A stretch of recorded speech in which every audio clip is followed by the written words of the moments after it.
So, Anthony, take it away. All right, thank you. Hello, everyone. I'm Anthony. I'm a graduate student at the University of Illinois. And this is a project on semantics for probabilistic programming languages.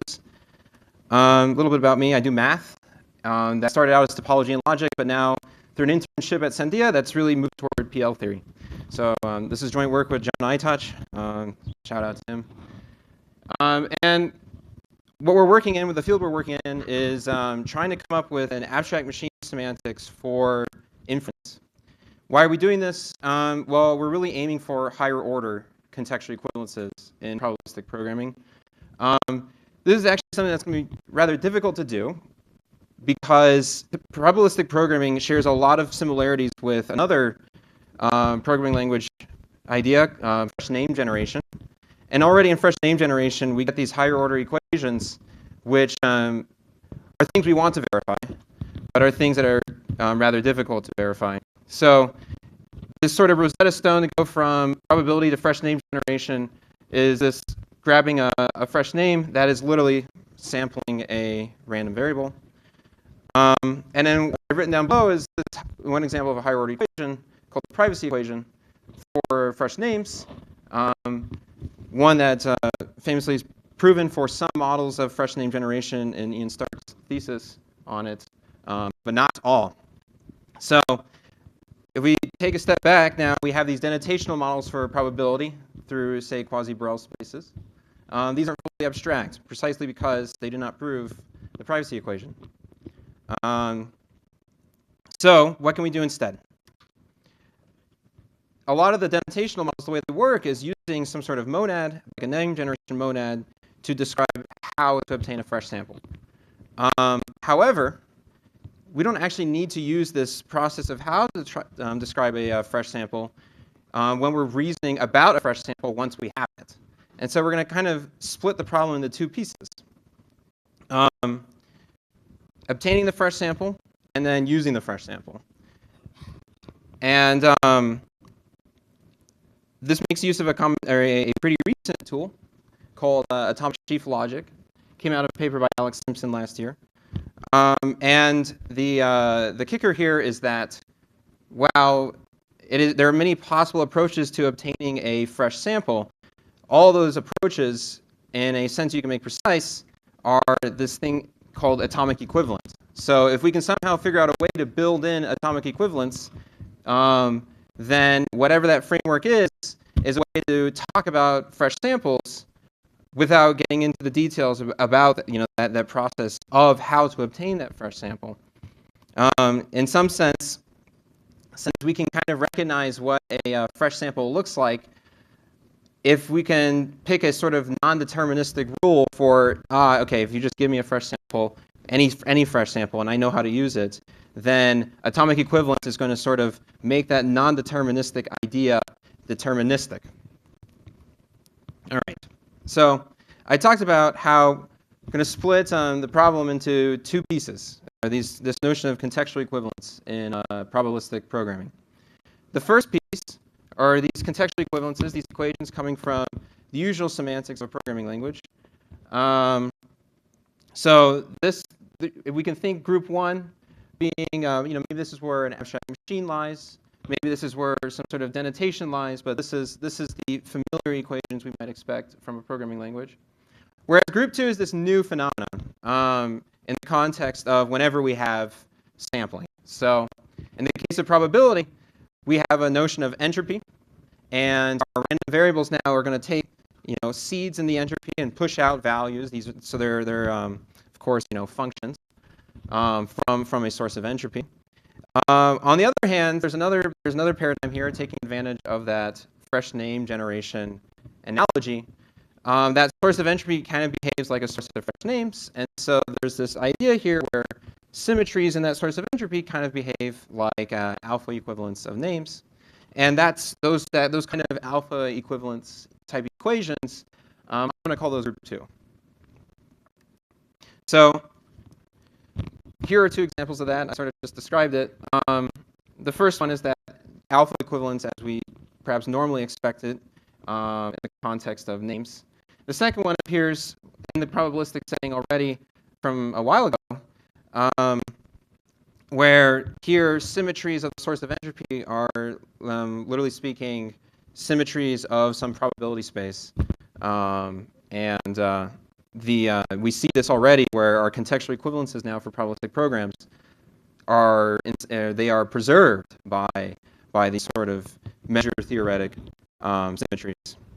So we're going to try to tackle the group 2 equations. We're going to find a way to push them to the side so that our programming language is respecting them, but so that we don't have to think about them at front of mind at all times. So the way we do this is through some sort of crypty world model. And the idea here is, instead of working in a typical universe of sets, we're going to build a bespoke universe of sets. And in that bespoke universe, we'll have this atomic equivalence to play with that will handle those symmetries. So the idea here is, given such a notion of crypty world, which I'll describe in a few moments, we can talk about this abstract machine. And this abstract machine, if we reinterpret it now, instead of the usual set theoretic abstract machine in this sort of new crypty world-like or some sort of modal logic perspective, then that abstract machine is going to have a unique notion of sampling.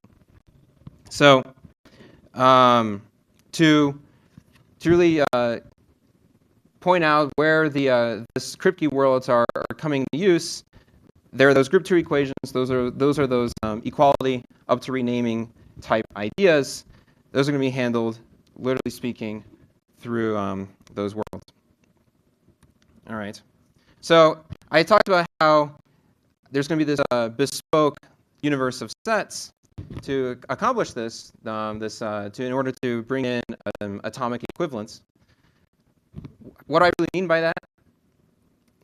Well, we have our crypty worlds as our source of entropy, these probability spaces, and by working in that sort of atomic sheaf logic, what it allows us to do is, instead of just having our judgments, our usual judgments, some sort of statement phi about the semantics of a program, we can always guard these judgments now with what is the source of entropy in which that judgment is happening. So this is called the forcing semantics. And we can think of it as, instead of talking about whether or not a statement is just merely true or false, it's now pertinent to say it is true when the source of entropy is this probability space omega, leaving open the possibility, of course, of it being not true for other spaces. All right. So the idea here is, once we have this extra judgment, we can use set theory in sort of the usual way. This is what Alex Simpson really refines in the atomic sheaf logic.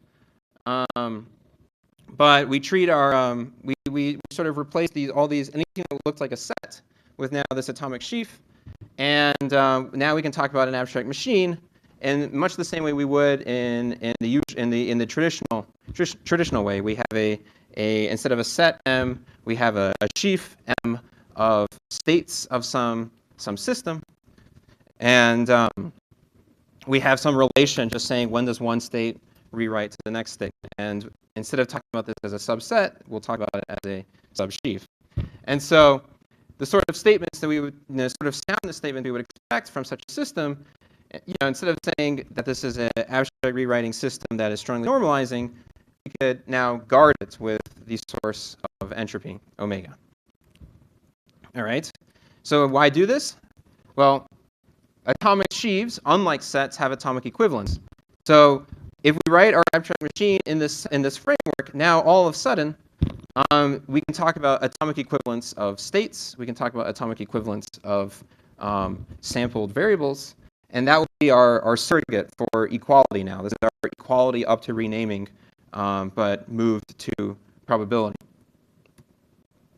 So just a little more on the details of that. We need a notion of name. This is our random variables. This is what we're sampling.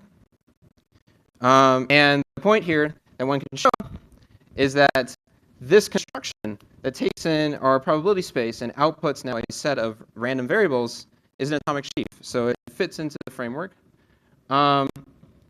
And if we use the atomic sheaf language, then this in fact does become two random variables are atomic equivalent if and only if you can find a permutation of the symmetry of the source of entropy that sends one variable to the next.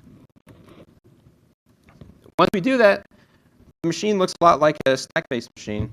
For example, we have an SECD type machine model for doing probabilistic sampling. And in many ways, it behaves just like before, but now we have this extra Kripke world clause guarded to it. But then we just add in a new rule for sampling. And the point here is that now that we have atomic equivalence, this rule is sort of the non-deterministic one made deterministic. What we do is we end up trying to find a way to just tackle in any possible random variable to sample. And since such a random variable is unique up to atomic equivalence, this is now a deterministic transition system. So I just want to leave with 2 points then. First, up to atomic equivalence, there's one way to obtain a fresh sample.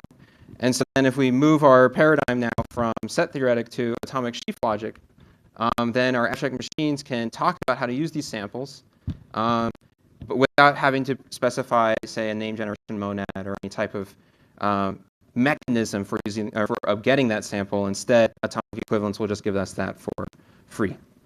All right. Thank you, everyone.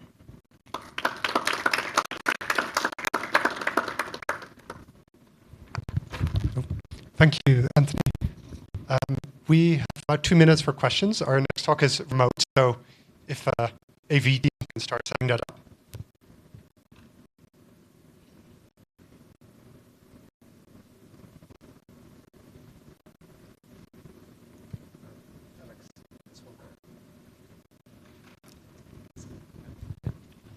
Hi, thanks for the talk. At the beginning of the talk, you said that existing models of probabilistic programming were not fully abstract because they didn't validate the privacy law.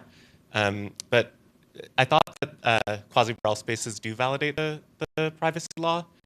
Like, is that, am I misremembering the work of like Dario Stein on probabilistic programming semantics for name generation? So there are multiple privacy equations. And that quasi-Borel spaces paper, they prove some privacy equations, but they don't prove all. So it's still there's still a gap from like the annotational model to say a fully abstract one.